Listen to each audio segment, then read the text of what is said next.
After being married to Mandy for 3 years, Vincent suddenly got an invitation to her wedding. He was totally shocked, thinking it was some kind of prank at first. But the invitation came from his nephew Oliver, and the groom on it was also Oliver. Vincent felt like something was pressing down on his chest, confused and anxious. He immediately flew overseas, following the address on the invite, and sure enough, there was a wedding going on. Mandy was there, holding Oliver's waist, and they were happily toasting with the guests. Time seemed to stop for a moment, and Vincent even wondered if he was seeing things. Maybe this woman just looked a lot like his wife Mandy? But when the fireworks lit up the sky spelling out congratulations to Mandy and Oliver in blue, his last bit of hope shattered. Vincent's mind went blank. A high-pitched ringing filled his ears, and his stomach turned. He felt physically sick and ran to the bathroom to throw up. Just then, Mandy and her bridesmaids came into the bathroom. With a wall between them, Vincent overheard the bridesmaids joking. "Mandy, you really pulled a genius move here. Marry Vincent back home, marry Oliver abroad. You got it all, 2 marriages and all the respect. Who says you can't have it both ways? Mandy does. But I seem to remember it was always that kid Oliver chasing after Mandy, and she was never interested," one of them commented. Mandy's eyes darkened. She replied, "At first, I really didn't care about Oliver. He was just a kid to me. But during those 2 years I was sick, Oliver took care of me. No matter how much I yelled, hit him, or told him to leave, he stayed by my side. His love was so sincere that even I couldn't ignore it forever." On the other side of the wall, Vincent was in tears. They'd been together since 3 years ago. Mandy and Vincent were childhood sweethearts.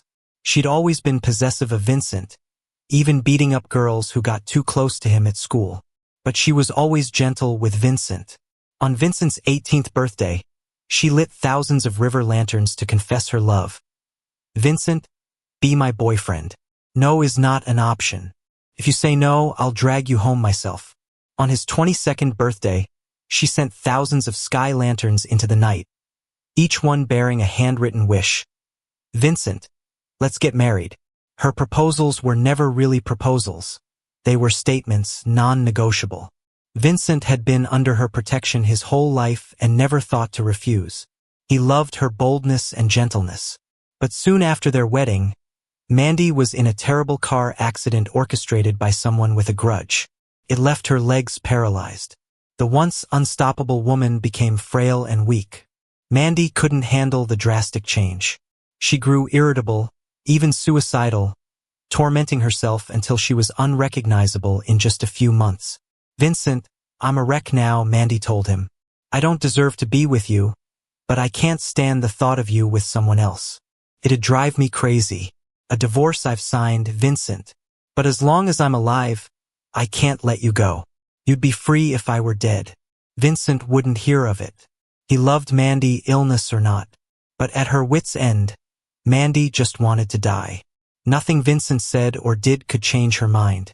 Then Vincent's mentor invited him to participate in a research project for a drug that could potentially repair nerve cells.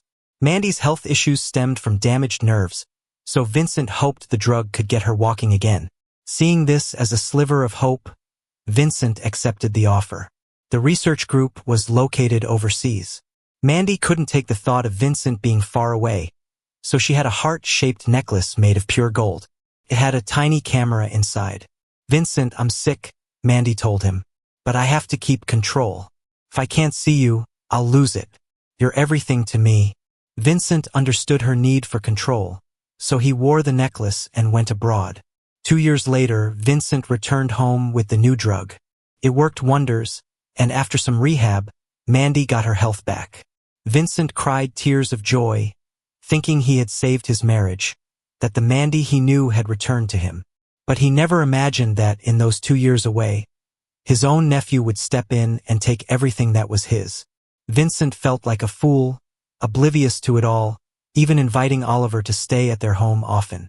Tears streamed down Vincent's face as he snapped back to reality, and he heard Mandy's cold voice command, "This must never get back to Vincent.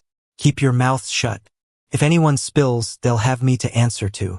The bridesmaids laughed and said, "Don't worry, Mandy, we wouldn't dare. We all know Vincent's temper." He's not one to overlook things. If he finds out about you and Oliver, he'd leave you for sure, and then we'd be in big trouble. Vincent just chuckled and wandered off from the wedding reception, feeling dazed.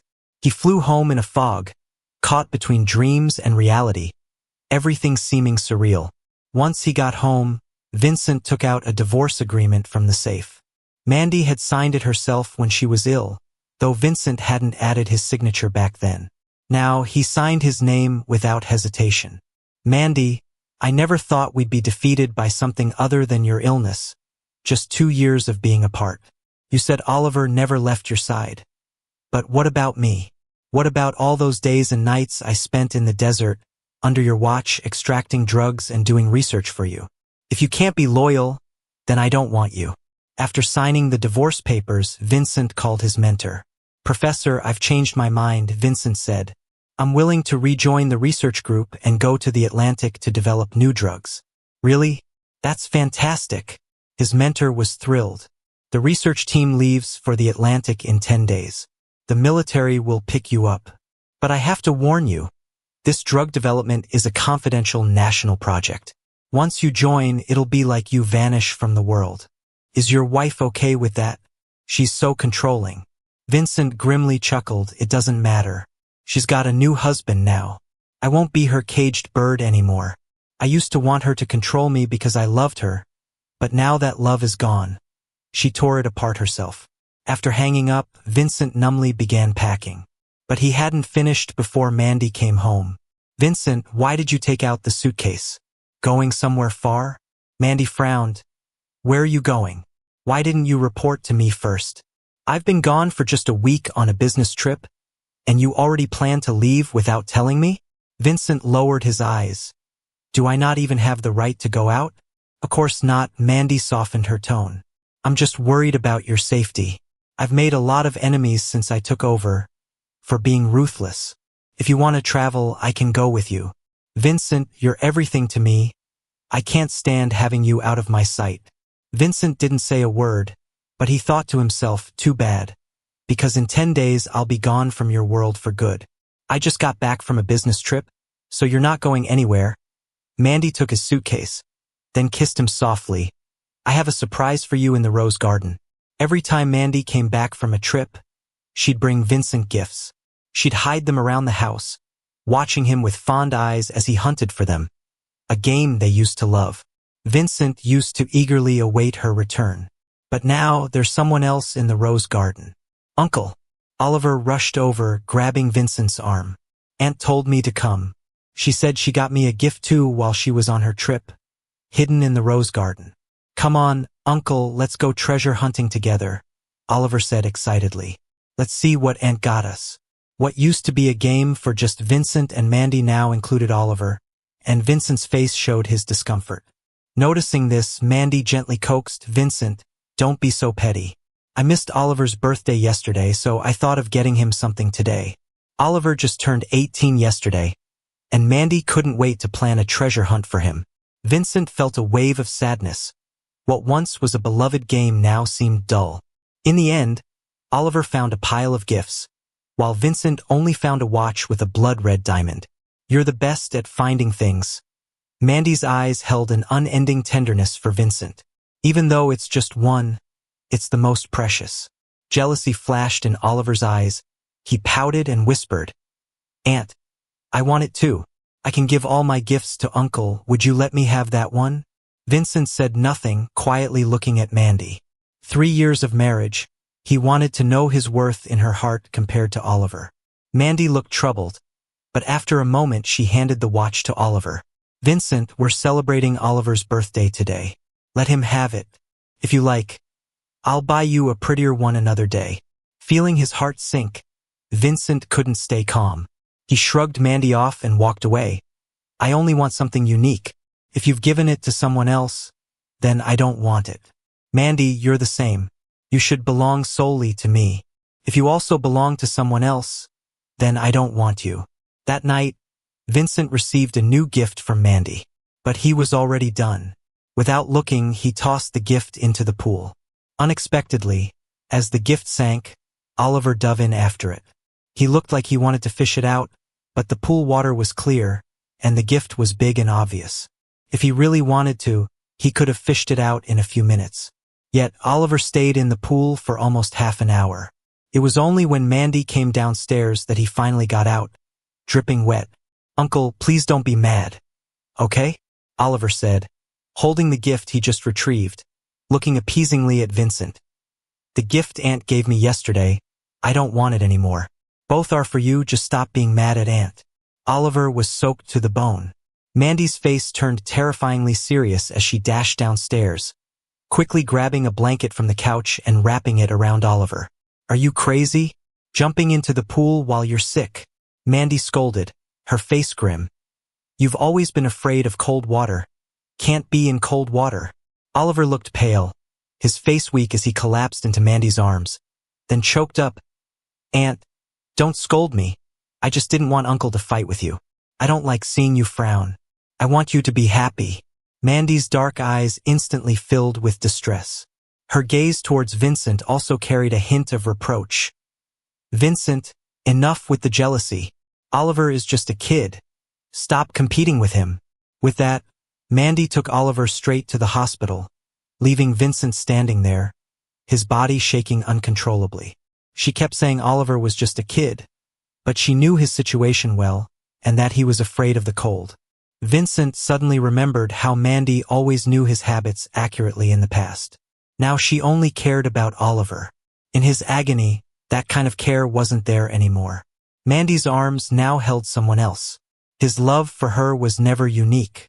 His stomach hurt more and more, and like a wounded animal, Vincent curled up on the bed with a blanket. Cold sweat poured from him as he drifted off to sleep through the pain. Not long after he fell asleep, there was a sudden commotion outside. Vincent struggled to open his eyes and heard someone yelling outside, "Fire! The rose garden is on fire. Go put it out." The roses in the garden were all planted by Mandy herself.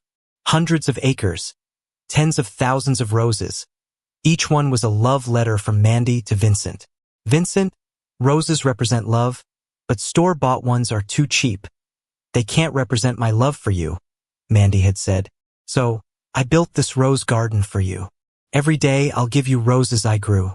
Now the garden was mysteriously on fire, and Vincent couldn't help but feel his heart tighten. He threw on a coat, and with shaky steps, tried to go out and see what was happening. But the moment he stepped out, a rushing servant bumped into him, and he tumbled down the stairs. When he came to, Vincent found himself lying in a hospital.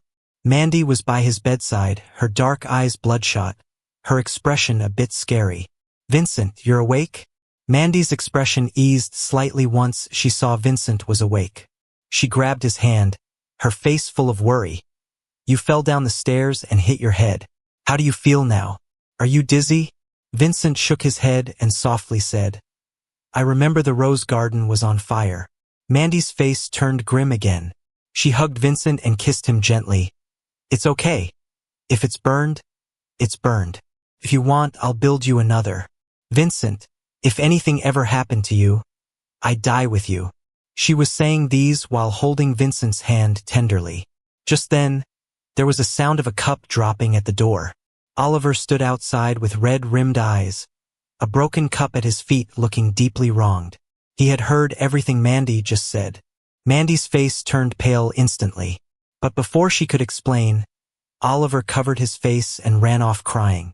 Mandy instinctively wanted to chase after him, but seeing Vincent's cold eyes, she stopped. "Kid," Mandy laughed. "Forget him, Vincent. You are the most important in my heart." In the following days, Mandy refused to leave Vincent's side. She dropped all her work to take care of him meticulously. She fed him, applied his medicine, cleaned him, and even accompanied him to the bathroom. She didn't allow him out of her sight for even a second. Then news came that Oliver was missing. He hadn't been home for a whole week. Oliver's father, weary-looking, asked, "Mandy, haven't you seen Oliver recently? Where on earth has the boy gone?" Mandy's face turned terrifyingly grim. She immediately gathered all her people and started combing the world to find Oliver. Vincent watched her frantic search with a quiet detachment. There was not a ripple of emotion in his eyes, because he was completely disappointed in Mandy. Nothing Mandy did mattered to him anymore. Mandy, wielding immense power, found the lost Oliver in just one day. Oliver cautiously glanced at Vincent, then choked out. Uncle said I was being unruly, seducing aunt, so he sent people to take me to a place to learn manners. Mandy exuded a terrifying aura, glaring icily at Vincent. One look from her seemed to silence everyone. Vincent, grow up. Oliver is just a kid. What kind of place is that learning manners place? It's a place of torment. Oliver was electrocuted and whipped there. He almost died. She didn't even ask Vincent. She just went ahead and assumed he was guilty. In the past, Vincent would have been completely devastated by this. But now he doesn't care anymore. It wasn't me, Vincent said calmly. Whether you believe it or not, I'm tired. I just want to rest. After saying that, Vincent lay back down, leaving Mandy with nothing but his cold but stubborn back. Mandy's dark eyes showed a flicker of emotion, but before she could say anything, Oliver suddenly clung to her with a look of panic. I'm scared. They said I'm a problem child and want to punish me. Mandy immediately looked at Oliver with a face full of concern. Don't be scared, sweetie. As long as I'm here, no one will harm you. Vincent closed his eyes. He didn't want to see, hear, or think about anything anymore. By tomorrow, he'd be gone. When it came to Mandy, all he could say was goodbye forever. But that night, someone broke into Vincent's room. Before Vincent could call for help, the intruder knocked him out with a sedative and covered his head with a black cloth. They efficiently tied him up and took him away. When Vincent regained consciousness, he found himself with his hands and feet tied, a black cloth over his head, and his mouth taped shut with multiple layers. What's going on? Vincent was completely dazed. Was he kidnapped? By who? One of Mandy's enemies, maybe? While he was still bewildered, Mandy's icy voice came from above his head. Oliver, is this the instructor who abused you over there? Why is his head covered? Take it off, I want to see who has the guts to mess with my man. As soon as she finished her sentence, Oliver looked terrified. No, don't take off his cover. He choked up, I'm scared. This instructor tortured me for an entire week. I have psychological scars. Seeing his face terrifies me. All right, then we won't take it off, Mandy comforted sweetly. Don't cry, sweetie. I'll make sure you get justice. Listening to their conversation, Vincent finally understood. It was all part of Oliver's performance. His kidnapping had to be orchestrated by Oliver, a setup to have Mandy torture him herself. Vincent was stunned with cold sweat. Mandy's methods of torment were terrifyingly brutal. Falling into her hands, death would be a relief. He struggled hard, trying to make some noise to let Mandy recognize him. But his mouth was sealed too tightly to make a sound. During his struggle, Mandy calmly walked over and ordered someone to fix Vincent's right hand onto the table. Smiling, she picked up a hammer. So this is the hand you used to whip Oliver? Mandy's voice was laced with a smile. But the next second, she raised the hammer and smashed Vincent's pinky finger. The pain was so intense it almost made Vincent black out. But it wasn't over. Mandy took the hammer again and casually smashed Vincent's ring finger. Once, that finger bore the ring they pledged with. Now, she broke it with a hammer. The excruciating pain made Vincent's vision go black. But in that moment, passing out seemed like a luxury. He hadn't been unconscious for more than 2 seconds before chilly water was poured on him to wake him up. Don't pass out, Mandy laughed softly, her voice chilling yet captivating. The night's still young. Let's enjoy ourselves. Vincent had never known a night could feel this torturously long. The hand he used for experiments, Mandy personally used a hammer to crush every single finger into fractures. When the pain finally numbed, his heart felt hollow, left only with despair. However, Mandy wasn't about to let him off so easily. Noticing his weakened sensation to pain, Mandy smiled and had her men fetch 2 vials of medication. These are used by CIA interrogators for suspects. Mandy's voice was like a ghost.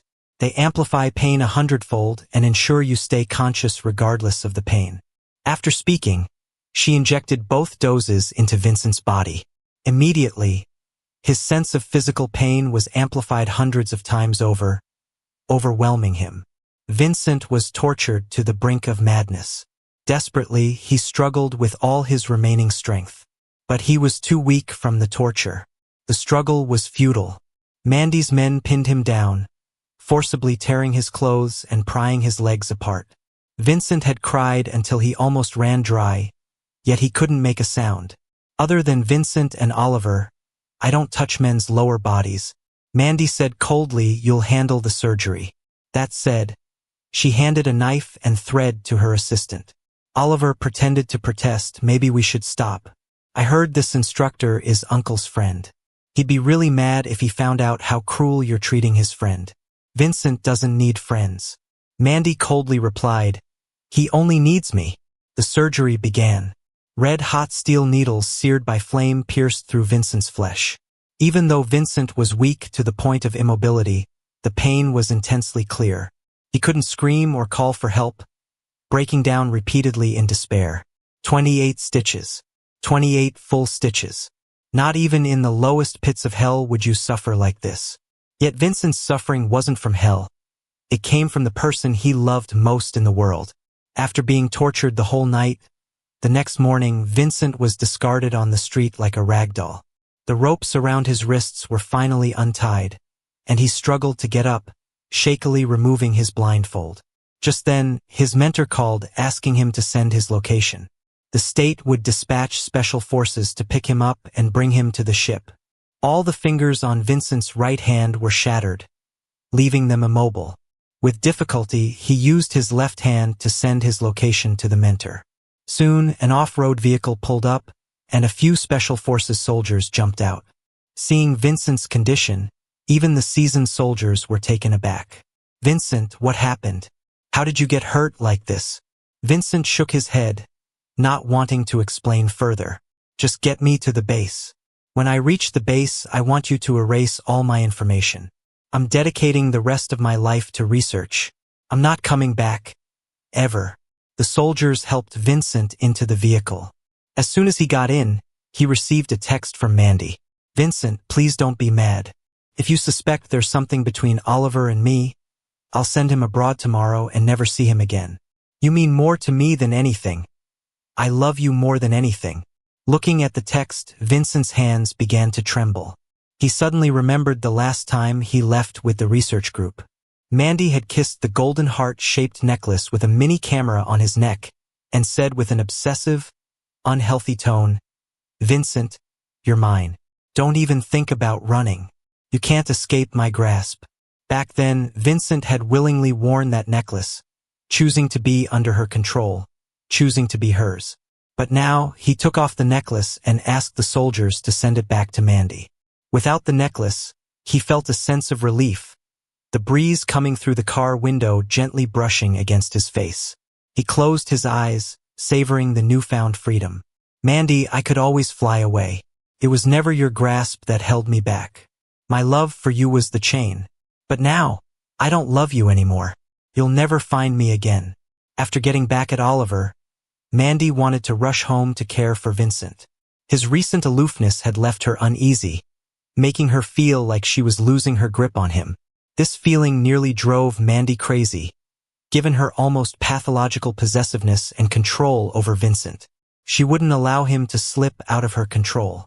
Seeing how anxious Mandy was, a flash of jealousy crossed Oliver's eyes. He threw himself into her arms, pleading with tears in his eyes, "Are you leaving me again? Please don't go. I know you care about your uncle, but I'm your husband, and after all the abuse, I'm mentally scarred. I can't sleep at night without you. I'm not trying to compete with your uncle, but can you stay with me a bit longer? I really need you right now." Mandy's heart softened. "Okay, I'll stay with you a bit longer," Mandy said softly. "Be good, and don't resent your uncle. He's just hostile towards you because he loves me so much." As she said this, she paused slightly before continuing. "Vincent's hostility, has he sensed something? Staying here is too risky for you.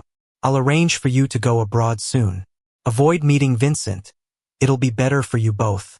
Without much thought, Mandy took out her phone and called the head of the villa's guards.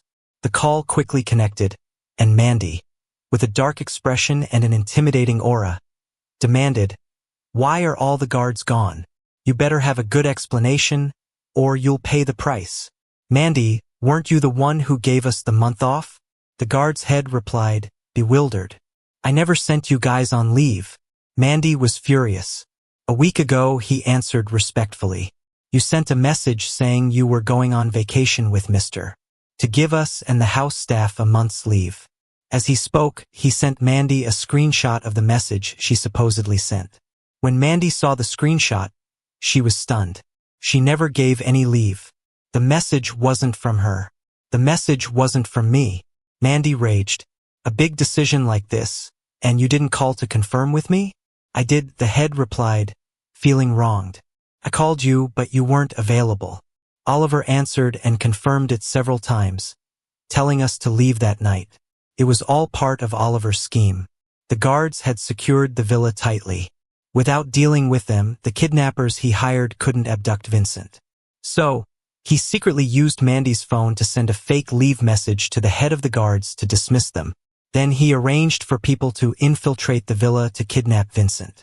After executing his plan, he deleted all chat and call records, leaving Mandy unaware of everything. A week had passed since Vincent's abduction, and Mandy finally glimpsed the tip of the iceberg. "Get back here immediately." Mandy couldn't contain her towering anger. "And grab Oliver from the suburban villa on your way back." Soon, the head of the guards returned to the villa with his team, bringing along a pajama-clad Oliver.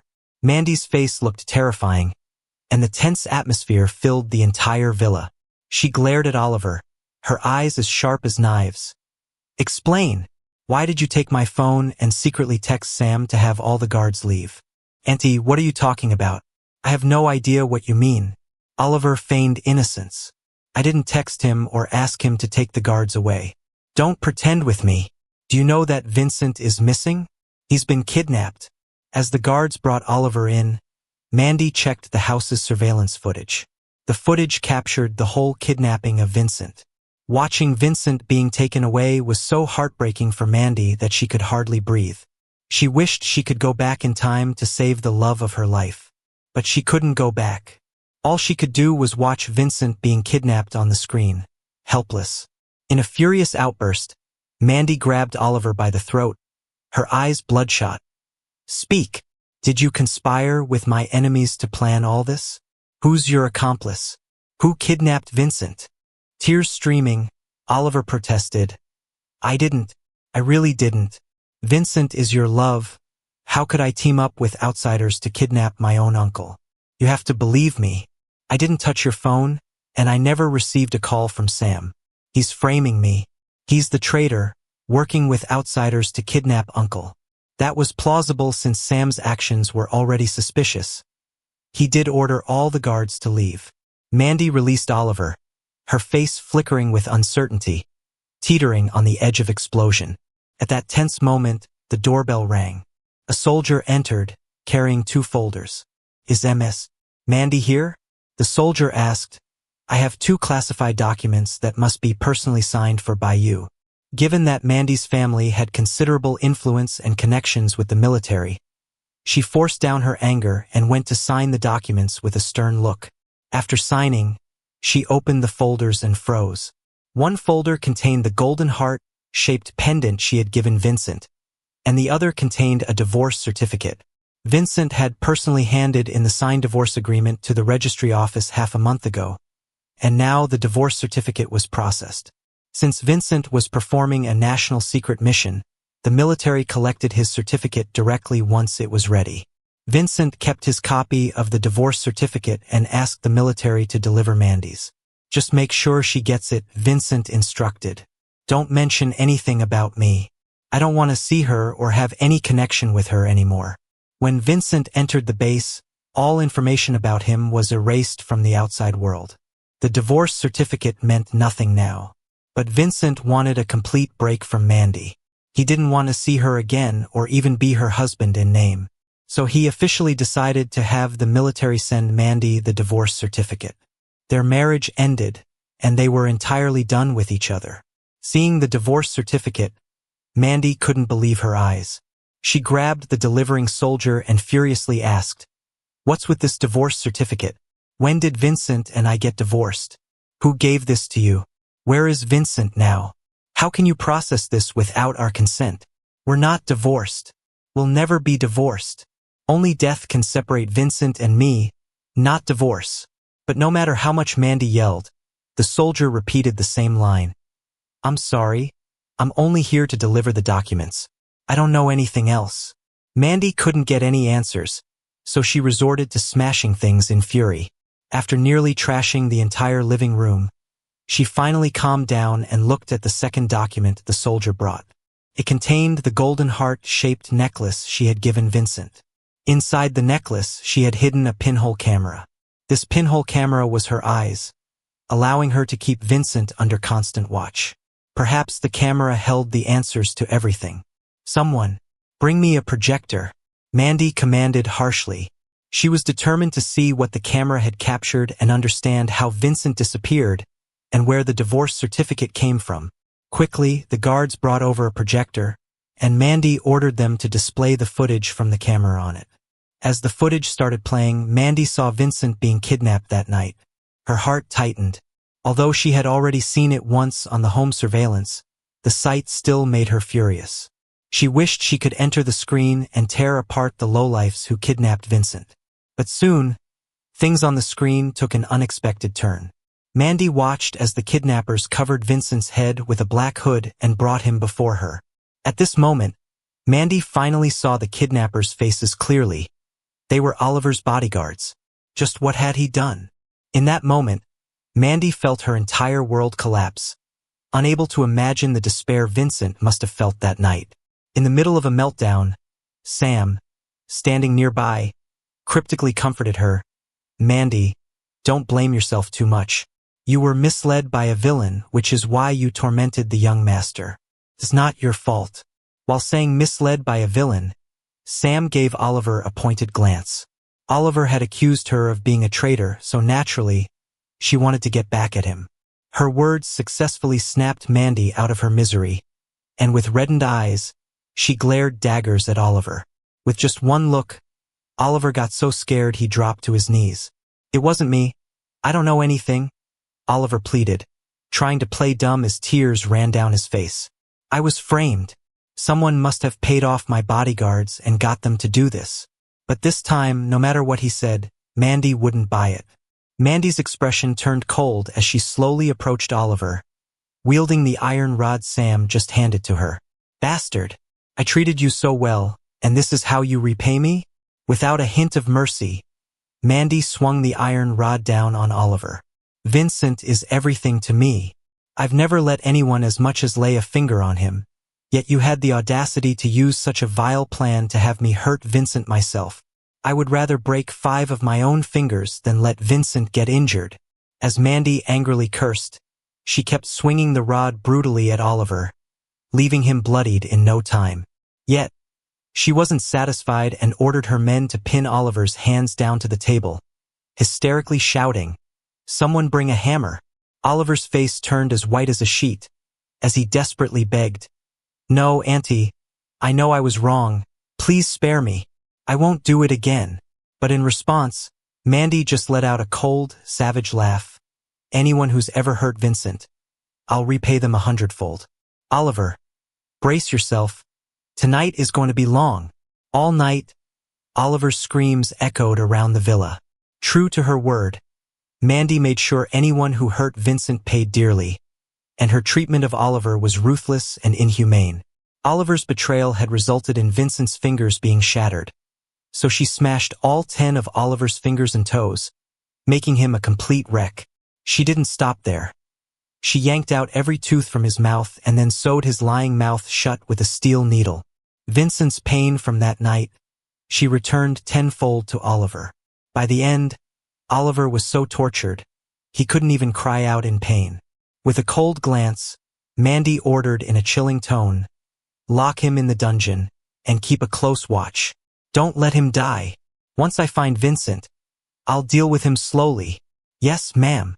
The guards responded respectfully and dragged Oliver to the dungeon. After dealing with Oliver, all Mandy could think about was Vincent. She needed to find him immediately and explain everything. She was a victim too, completely unaware of it all that night. Without any hesitation, Mandy ordered her people to begin a full-scale search for Vincent's whereabouts. "I don't care how you do it. Find Vincent within 3 days," Mandy declared sharply. "I'm running out of patience, and you know the consequences if you fail." But in their search for Vincent, Mandy's team hit one dead end after another. Because all information on Vincent had been wiped clean by the military, they couldn't find any leads to trace him. 3 days later, Mandy's team had nothing, and she ranted angrily, giving them a harsh whipping. But no matter how brutal Mandy's punishments were, they were at a loss. Vincent just couldn't be found.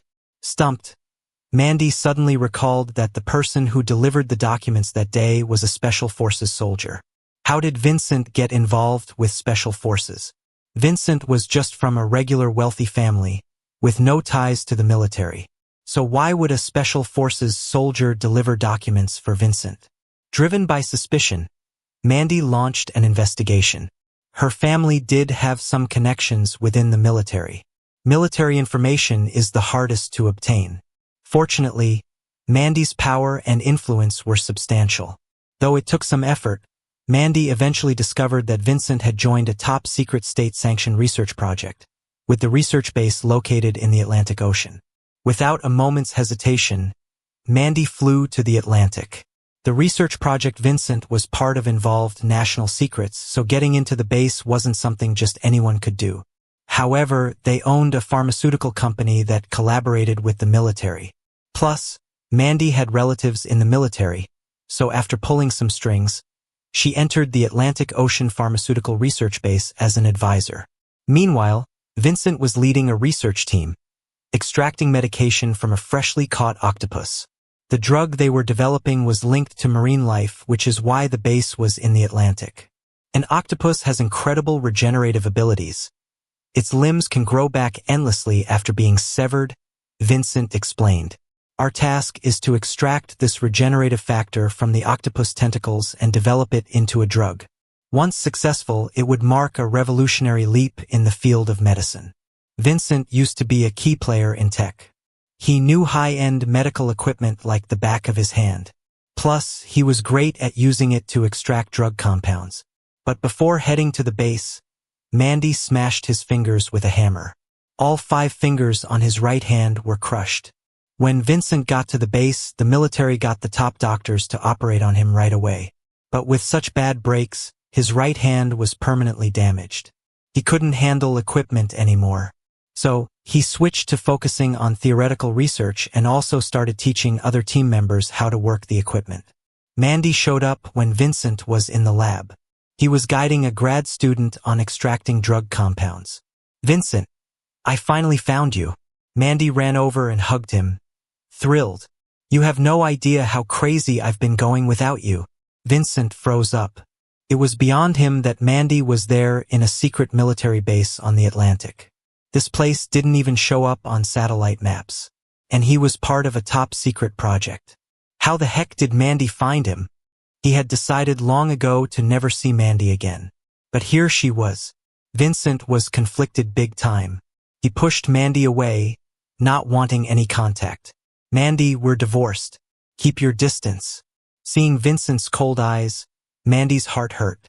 She said in a shaky voice, "Vincent, I know you're mad, but I didn't mean to that night. I didn't know it was you who got dragged in. I'm a victim too. Oliver tricked me. He wanted us to fall out, and if we do, he wins."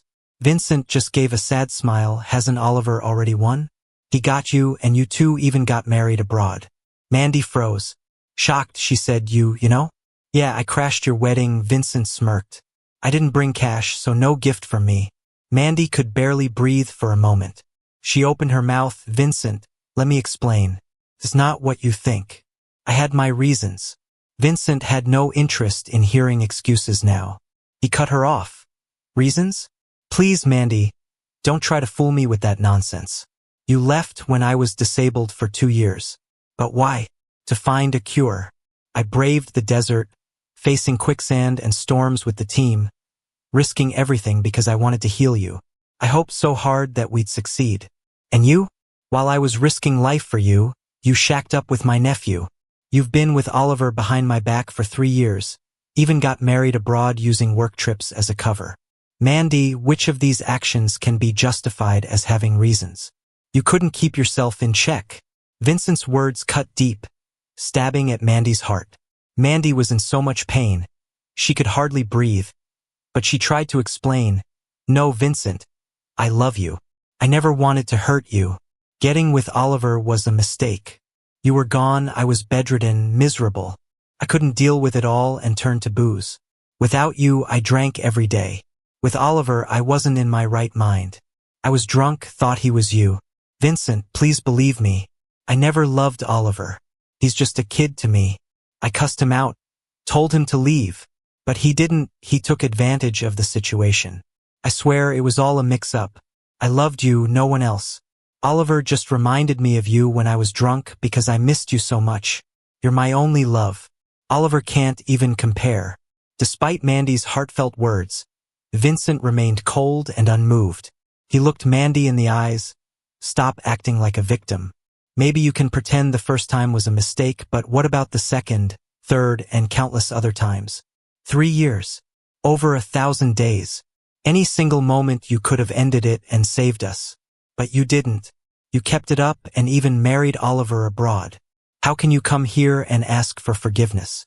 In 3 years, Mandy had countless chances to end her affair with Oliver. But he didn't. She wanted to have her cake and eat it too. She arrogantly thought she could get away with it forever and that Vincent would never find out. But how can you keep everything hidden in this world? Lies will eventually come to light. People who let you down don't deserve forgiveness. Mandy, I don't want to hear any more of your excuses or see you again. Vincent took a deep breath and pointed at the door. "Please leave right now, or I'll call the military to make you leave by force." Mandy was unwilling to go. She clung to Vincent's wrist like her life depended on it, her eyes wild with obsession. "Vincent, I'm not leaving. You are my life. Unless I die, I won't separate from you. I know you're angry, but how could our years together be defeated by Oliver? Besides, I didn't marry Oliver out of love. It was out of obligation. Oliver is just a kid. Even though I was drunk, we had relations. It was his first time, and I felt I had to take responsibility. But I don't love him at all. You're the only one I've ever loved, and Oliver means nothing to me." While speaking, Mandy pulled out her phone. To prove her indifference towards Oliver, she showed Vincent a video of her abusing Oliver that night. "See, I already avenged you." Mandy's voice was tinged with madness. "I told you, anyone who hurts you will pay tenfold, even if it's Oliver. I won't spare him." Seeing Oliver's miserable state in the video, Vincent felt a chill. He didn't expect Mandy to be so cruel to Oliver. He found Mandy terrifying. She once adored Oliver, treating him like a king. But now, her affection gone, she could mercilessly turn him to ruin.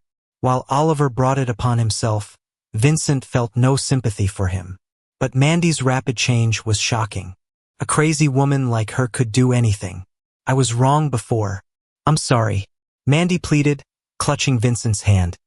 "You can hit me or yell at me, but please, don't leave me. You are my life. I can't live without you." Vincent closed his eyes, hiding his fatigue.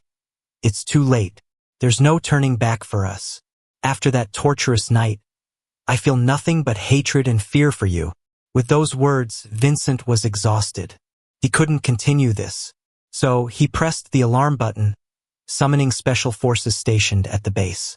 The project Vincent worked on was a military endeavor. Armed soldiers guarded every corner, though Mandy had clout outside. Here she had to follow rules. Otherwise, this base in international waters meant that under the law, killings weren't considered a crime. Anyone causing trouble at a military base risked getting shot, and the body could be shark food. After Vincent pressed the alarm, armed soldiers rushed in. "What's going on?"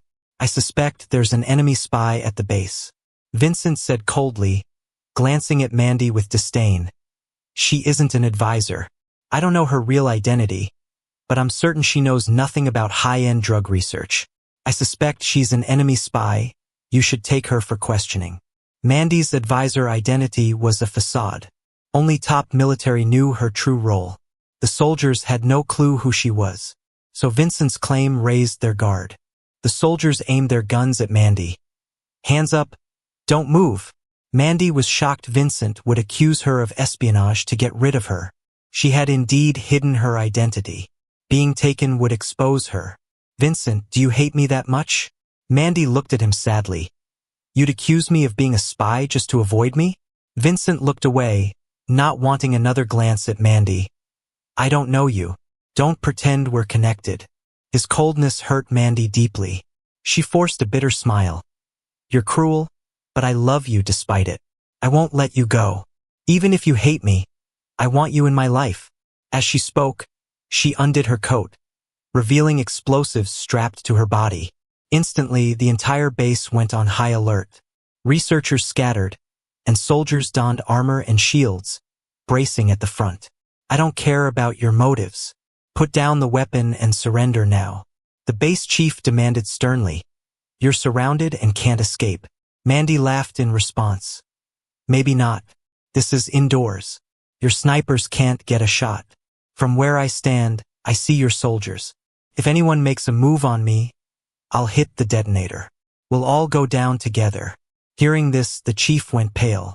Mandy was right. Indoors meant no snipers. Soldiers had guns, but any action would alert her.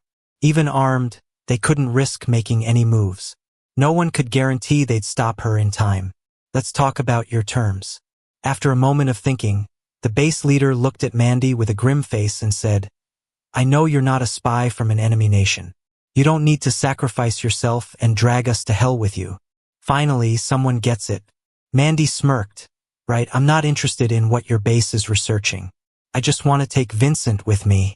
As long as Vincent leaves with me, I'll take off the explosives. No one will get hurt. In an instant, all eyes were on Vincent.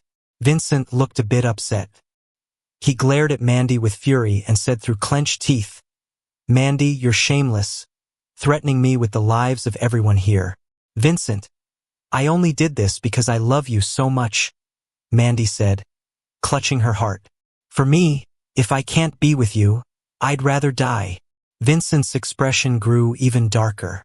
What Mandy did was despicable, but it worked. Vincent was too kind to just watch Mandy detonate explosives and kill everyone. So he reluctantly agreed to Mandy's terms. Fine. Mandy, I'll go with you. As soon as he said it, Mandy's face lit up with life. Excitedly, she said, Vincent, I knew you couldn't leave me behind. Don't worry. I'll stay with you forever. I will never betray you again. You're everything to me, and I'll devote all of myself to you. With that, Mandy called her crew to get a helicopter to pick them up. Soon, a helicopter arrived. With nowhere to land at the base, it hovered above. Mandy's crew threw down a ladder, and she climbed up with Vincent, holding his hand tightly, never letting go. It was as if she was afraid that the moment she loosened her grip, Vincent would vanish in front of her. Vincent shot a cold glance at Mandy and casually remarked, Mandy, I'm already in the helicopter with you. Aren't you going to remove those explosives? Hearing this, Mandy chuckled. Vincent, did I scare you? Don't worry. I'll take the explosives off now. I won't hurt you. I just can't stand you leaving me. As long as you stay by my side, I won't lose it or do crazy things. As she spoke, Mandy began to remove the explosives. With one hand, it was a bit awkward, so she let go of Vincent. Vincent took the chance while she was busy with the explosives, pulled open the helicopter door and said, Mandy, I'd rather die than go back to you. With a sneer, he jumped out without hesitation. Seeing the determination in Vincent's eyes and his decisive leap, Mandy was on the verge of breaking down. Without any hesitation, she jumped out too, screaming in the air, Vincent, I won't let you leave me. If we die, we'll die together. As they fell, both plunged into the ocean. Luckily, the helicopter had life rafts. Mandy's crew quickly inflated one, jumped down, and rescued them. Vincent was brought back to the villa that felt like a cage. After so many intense moments, Mandy's mental state was unstable. She became more insecure, afraid that if she blinked, Vincent would disappear. So, she canceled all her work commitments to stay by Vincent's side every moment. Even at night, she couldn't relax, fearing Vincent would escape while she slept. To prevent Vincent from running away, she had a handcuff made, with one end on Vincent's right hand and the other on Mandy's left. "This way, you can't leave me," Mandy said almost insanely. "Vincent, bear with it. At first, it might feel strange, but you'll get used to it over time." Vincent's lips curled with a mocking smile. "Get used to it? Of course I have, since you've already crippled my right hand. Even if you don't chain me, it's not like I can move it." His words were like 1,000 needles stabbing Mandy's heart. She was almost breathless from the pain. "Vincent, I'm sorry," Mandy choked. "I know no amount of apologies can make up for hurting you, but I'll do anything to earn your forgiveness." After speaking, it seemed like Mandy made a major decision. She ordered her crew to bring a hammer. "Vincent," I said, "I won't spare anyone who has hurt you," Mandy said with a cold face. "Even if the one who hurt you is myself, I won't let that slide. I didn't know it was you that was brought here back then. But I take responsibility for your hand being crippled. If I broke 5 of your fingers, then I'll return the favor. My left hand is tied to your right. If yours is disabled, mine should be too." As Mandy spoke, she placed her left hand on the table. Then, gritting her teeth and steeling herself, she smashed it with the hammer. A gut-wrenching scream sounded as her left hand's pinky was reduced to a bloody mess. "Vincent, as long as I can make you calm down, I'll take any punishment you give me," Mandy said through gritted teeth.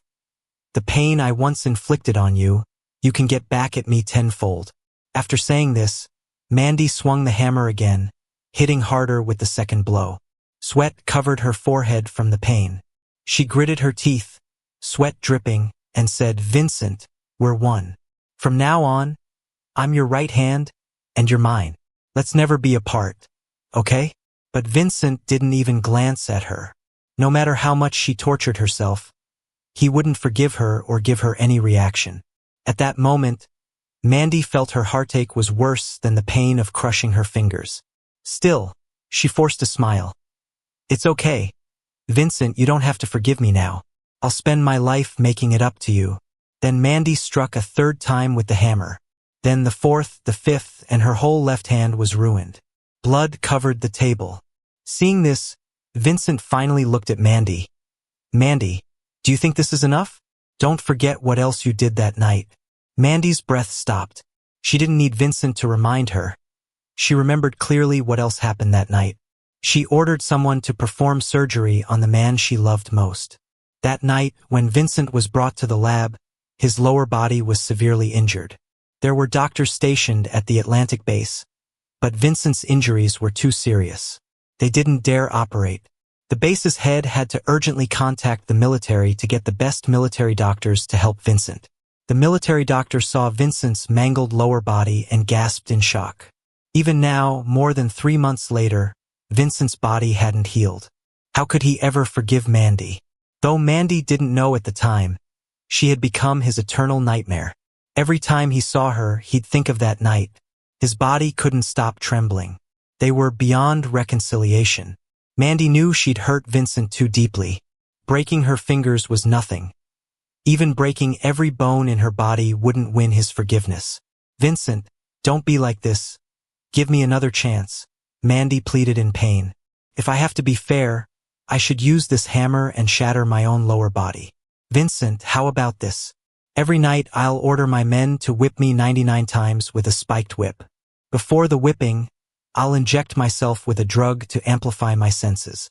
If that's not enough, you can whip me yourself or hit me with an iron bar. Anything that eases your anger." But Vincent just turned his face away coldly. "I'm not interested in torturing you. I just want to leave you forever." His words pierced Mandy's heart.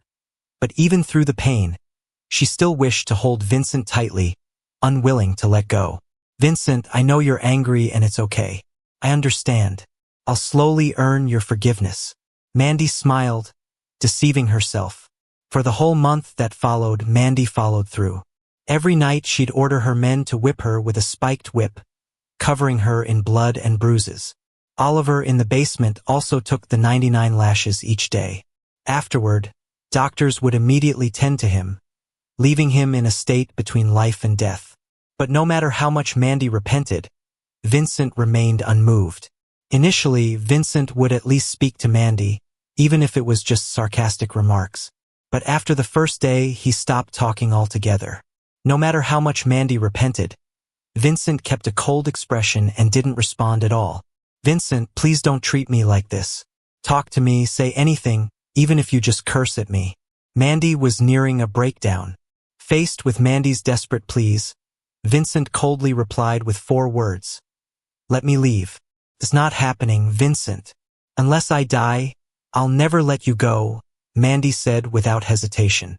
So Vincent turned his face away again, saying nothing. He worked hard to block everything out, not looking, listening, or thinking about Mandy. To him, she didn't exist. Whatever she said or did, he neither cared nor was interested. Mandy tried everything to appease Vincent. She bought the finest jewelry in the world for him, cooked his favorite dishes, and took him on trips to relax. But no matter what she did, Vincent remained silent, not even sparing Mandy a glance. It was like overnight he'd turned into a lifeless puppet, unable to cry, smile, or talk. As time passed, Mandy frequently felt that although Vincent was right there, she just couldn't grasp him. After a few more months of mutual suffering, Mandy finally couldn't take it anymore. "Vincent, do you hate me that much?" Mandy broke down. "I've turned myself into this, neither human nor ghost, and you still won't look at me? I'm not even hoping for forgiveness anymore. I just wish for a chance to make it up to you. Isn't that possible?" Yet, even with Mandy's hysterical outcry, Vincent only coldly responded with 4 words. "Let me leave." "No way. Absolutely no way." Mandy was nearly driven insane by Vincent's indifferent attitude. Panting heavily, she screamed with a voice almost bleeding out, "Vincent, I told you, unless I'm dead, don't think you can escape from me." Vincent looked away, turning back into that puppet who wouldn't cry, smile, or speak. Even with Mandy right in front of him, he coldly kept her out of his world. He wouldn't talk to her, wouldn't even glance at her. Mandy felt her heart bleeding. She grabbed Vincent's chin, forcing him to look at her. "Vincent, is it only if I die that you could forgive me?" Vincent stared coldly at Mandy. They had been torturing each other like this for over half a year, and Vincent was tired. If death could free him from Mandy, he was willing to try. So Vincent smiled. He stared hard at Mandy and said coldly, "Mandy, let's play a game."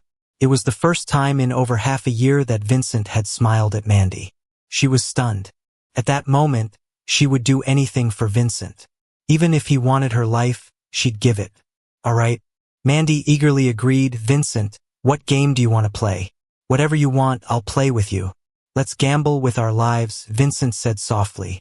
"Mandy, I can't forgive you, so I'll leave it to fate. Let's play Russian roulette. 6 chambers, 3 bullets. We'll take turns pointing the gun at each other's heads. If by the end neither of us is dead, then it means fate has forgiven you, and I will follow its will and forgive you one last time. But if one of us dies, the game's over and we're both free." Hearing this, Mandy immediately held Vincent's hand, confessing passionately, "Vincent, if you die, I'll pull the trigger without hesitation and follow you to the other world." However, this passionate confession did not move Vincent. He remained indifferent. "Mandy, if you die, I won't die with you. I'll completely forget you and live well." Mandy's heart ached again, but she said nothing because she knew she had no right to ask Vincent to die with her. This game of Russian roulette was incredibly dangerous. With 6 chambers and 3 bullets, the chance of death was almost 50%. But Mandy agreed because she knew this might be her only chance for Vincent to forgive her. So Mandy ordered her people to bring the gun. "Vincent, I love you. I can't bear to let you risk getting shot in the head and gamble your life with me," Mandy said, holding the gun. "So there's no need for one each. I'll fire 3 times myself. If in the end, I'm still alive, it means the whole universe is asking you to forgive me. You mustn't defy the universe. You must forgive me." Hearing this, Vincent lowered his eyes and gently said, "Okay." Yet in his heart he thought, if after 3 shots, Mandy is still miraculously alive, I'll take the gun and end my own life. Because right now, I don't want to be with Mandy anymore. Mandy didn't know Vincent's thoughts. She took a deep breath, picked up the Russian revolver, and aimed it at her head. Vincent, I love you, Mandy confessed with a smile, gazing into Vincent's bright eyes. With that, she pulled the trigger. A loud bang, it was a blank. A smile crept onto Mandy's face. Vincent, 2 more shots. I believe my love for you can conquer everything. Saying this, she pulled the trigger again. Another blank, and Mandy was unharmed. Vincent, only 1 shot left, Mandy said, looking at Vincent with deep affection. I love you, so let love protect me. Following that, Mandy fired the 3rd shot. The bullet flew out, blood splattered everywhere. Betrayed by love, Mandy wasn't protected by any god of love. Seeing Mandy's body lying in the pool of blood, Vincent's eyes couldn't help but well up. After all, they had once loved each other so passionately. Now, parting by death, how could he be unmoved? Mandy, this is a forever goodbye, Vincent said, taking the handcuff key from her body. He unlocked his handcuffs and left with large strides. Now he was truly free. He would live well as he had promised earlier. Later, Vincent returned to the Ocean Research Base, dedicating his life to science. He never married again. Matters of the heart were unresolvable. He didn't want to waste his life on the elusive thing called love. His life had room for more than just love. It had science and exploration.